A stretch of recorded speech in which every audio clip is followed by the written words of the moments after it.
समस्त को praise the Lord.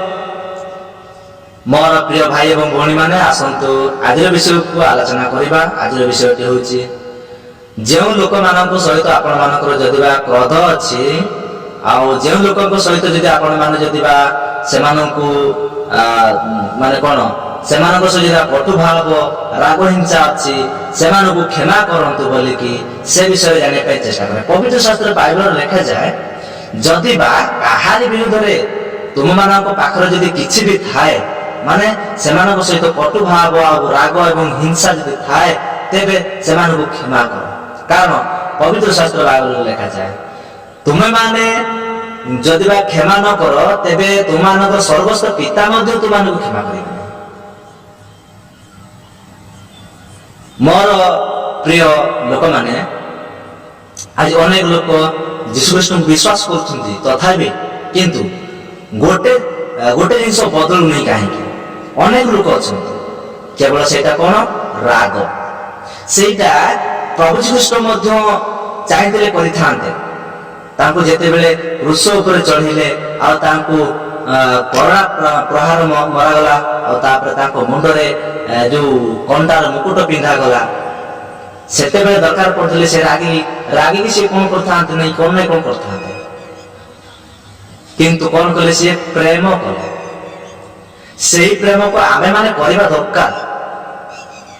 दरकार कि नहीं निश्चित भाव दरकार काहे कि कारण पवित्र शास्त्र बाइबल लिखा जाए जे मते प्रेम करे बोली कहे से मोर आज्ञा पालन करो आउ मोर समस्त आज्ञा पालन करी से हिसाब रे चल मु कहू नहीं पवित्र शास्त्र बाइबल लिखा अछि। तो आमे माने ताहांकर पुत्र एवं ताहांकर कार्य करबा ही आमान पाकर उचित। आज अनेक लोक माने प्रभु श्रीकृष्ण को विश्वास करूछन्ति ठीक अछि किंतु गोटे जिनस बदलु नाही काहेकि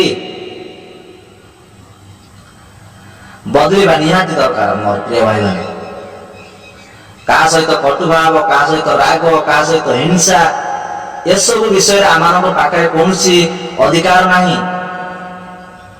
कारण आम्भटारु जे सर्वशक्तिमान से परमेश्वर से समस्त विश्वर सृष्टिकर्ता ताहांको पाखे सब किछि अछि से आदि एवं अनंत अंत ओ एवं क्यों।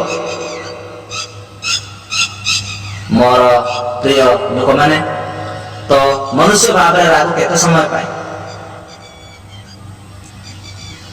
समय पे राग सेति पाए मु कहबा पई चाहू अछि जे आमे शरीर माध्यम रे यीशु ख्रीष्ट को कार्य को करिबा मला परे नुहे किबा मृत्यु परे नुहे जीवित थिबा अवस्था रे ही ईश्वर कार्य को प्रकाश करिया को हेबो एवं ताहा आगे को पालन करिया पई पड़िबा मन।